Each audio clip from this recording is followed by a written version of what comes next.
सहज दर्पण।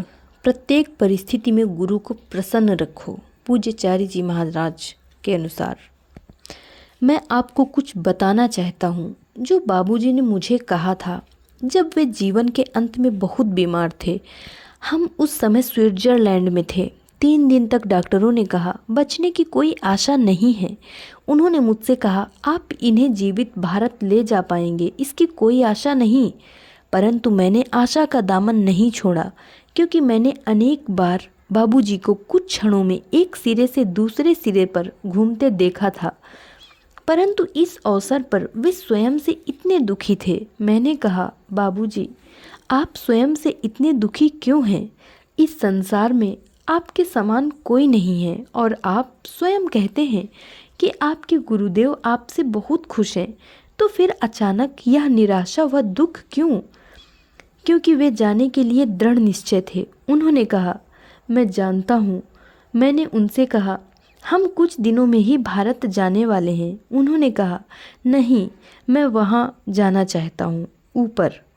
मैंने एक स्वार्थी नज़रिया लेते हुए कहा पर बाबूजी, हम आपके बगैर क्या करेंगे? उन्होंने कहा तुम्हारा काम चल जाएगा, क्योंकि तुमने मुझे अपने दिल में रखा है।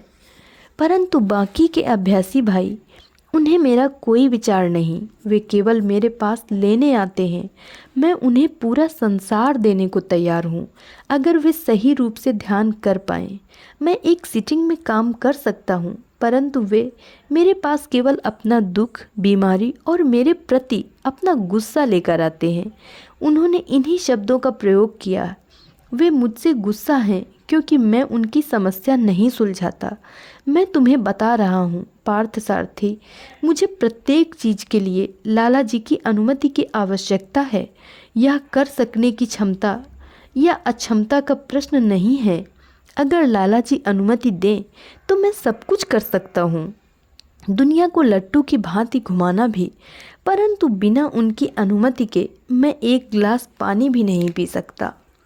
इन शब्दों को अपने हृदय में छाप लो, क्योंकि उनकी निराशा इस कारण नहीं थी कि लाला जी उनसे नाराज थे या उनमें योग्यता नहीं थी, बल्कि इसलिए थी कि केवल कुछ को छोड़कर सब अभ्यासी उनके सामने अपना अहंकार, अपने भौतिक कल्याण या भौतिक विकास के लिए अपनी फरमाइशें पेश करते, और लाला जी की अनुमति न होने के कारण वे ऐसा नहीं कर पाते, तो वे उनके विरुद्ध हो जाते थे। मैंने कहा बाबूजी, लाला जी तो यह सब समझते होंगे। वे बोले नहीं नहीं पार्थ सारथी, मुझे दुख इसलिए है कि मैं अभ्यासियों की मुरव्वत में फंस गया हूँ और मैंने प्रत्येक मूर्खतापूर्ण फरमाइश के लिए हाँ कर दी, और मेरे कारण मिशन आज इस स्थिति में है।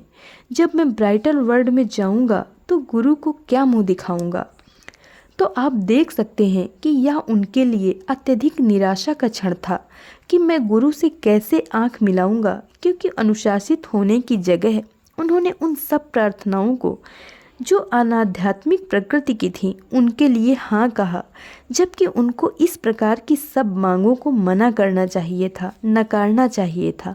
फिर उन्होंने बहुत ही महत्वपूर्ण बात कही, इस हालत में मैं इतना कुछ कर सकता हूँ अगर अभ्यासी मुझे खुश रखें, तब वे देखेंगे मैं सचमुच क्या कर सकता हूँ। तो इस वाक्य को अपने हृदय में ठोक कर जमा लो। तुम स्वीकार नहीं करते तो किसी और को तुम्हारे अंदर डालना चाहिए। प्रत्येक परिस्थिति में मास्टर को खुश रखो। उनकी योजना के विपरीत अपनी इच्छाओं को मत टकराओ। मास्टर की कोई इच्छा नहीं होती, केवल योजना होती है। योजना मिशन के लिए, अभ्यासियों के लिए, उनके कल्याण के लिए, उनके अपने लिए कुछ नहीं। मैंने बाबूजी के साथ इतना समय बिताया है। कभी वे केवल आधी रोटी और एक छोटी कटोरी दाल लेते थे। वे सदैव बीमार रहते थे। सुबह एक हालत, शाम को एक, कभी कब्ज, कभी दस्त, कभी बीमार, कभी स्वस्थ, कभी दुखी और कभी मुस्कुराते हुए खुश मिजाज। वे सदैव उस तलवार की धार पर जीवन के विरोधात्मक पहलुओं का संतुलन करते दिखते थे। उन्हें केवल हमारा सहयोग चाहिए था। वे केवल चाहते थे कि जो वे चाहते हैं हम उसको माने। उन्होंने कहा आश्रम यहाँ बनाओ तो यहाँ बनाओ, उन्होंने कहा वहाँ बनाओ तो वहाँ बनाओ। अब हम झगड़ा करते हैं, यह आश्रम यहाँ नहीं वहाँ होना चाहिए, इसका रुख इस दिशा में नहीं उसमें होना चाहिए। मुझे याद है शाहजहाँपुर आश्रम का उद्घाटन था। उद्घाटन के एक दिन पूर्व मैंने उनके साथ आश्रम का चक्कर लगाया। वे प्रसन्न थे। यह उनके द्वारा निर्मित प्रथम आश्रम था जिसे वे अपने गुरु लालाजी महाराज को गुरु दक्षिणा के रूप में समर्पित करना चाहते थे। उद्घाटन के दिन एक युवक ने आकर बाबूजी से कहा, बाबूजी 13 खिड़की होना अच्छी बात नहीं है। अब आश्रम एक प्रकार से अष्टभुजाकार था और लंबी वाली 4 साइड पर 13 खिड़कियां थीं। परंतु बाबूजी ने उससे कहा, मुझे दुख है कि मैंने बनाने से पहले तुमसे राय नहीं ली। उनकी विनम्रता देखिए। मैंने उस युवक से कहा, मूर्ख मत बनो, 13 को 4 से गुणा करो तो 52 बनते हैं और एक वर्ष में 52 सप्ताह होते हैं। और वह खुश होकर चला गया। आज हम सब उसी प्रकार हैं। हम अपनी संतुष्टि, अपनी विचारधारा, अपनी योग्यता की स्वीकृति चाहते हैं। कुछ केंद्र ऐसे हैं जो बाबूजी के जीवन काल में और उनके जाने के बाद भी समस्याप्रद हैं। मैं आप सबको चेतावनी देता हूँ कि आप अपनी बुद्धि व संकल्प को गुरुदेव की इच्छा के विरुद्ध लगाना चाहते हैं।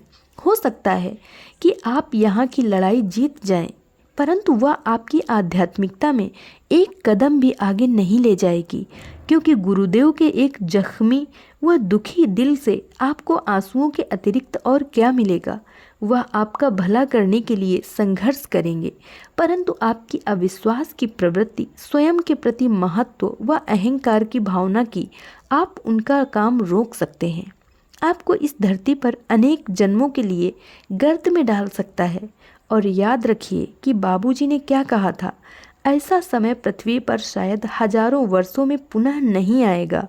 आध्यात्मिक दरवाजे सदा खुले रहने वाले दरवाजे नहीं हैं, वे केवल दिव्य आज्ञा से खुलते हैं और तब तक खुले रहते हैं जब तक दिव्य इच्छा होती है। और जब दिव्यता कहती है बस, तो संसार की कोई शक्ति उसे नहीं खोल सकती। केवल दिव्य संकल्प ही यह कर सकता है। अगर यह रिकॉर्ड किया जा रहा है तो मैं चाहूँगा कि आप इसे बार बार सुनें और अपनी गलतफहमी दूर कर लें। स्वयं को बताएं कि आपका व्यक्तिगत अहम बालू के एक कण के बराबर भी नहीं है। स्वयं को बताइए कि आप विरोध कर सकते हैं परंतु उसे रोक नहीं सकते। स्वयं को बताइए कि आप कितने भी बड़े, कितने भी महत्वपूर्ण, अमीर, शक्तिशाली, बुद्धिमान क्यों ना हो, उसके सामने आप कुछ भी नहीं हैं। मैं आप सबके लिए प्रार्थना करता हूँ। धन्यवाद।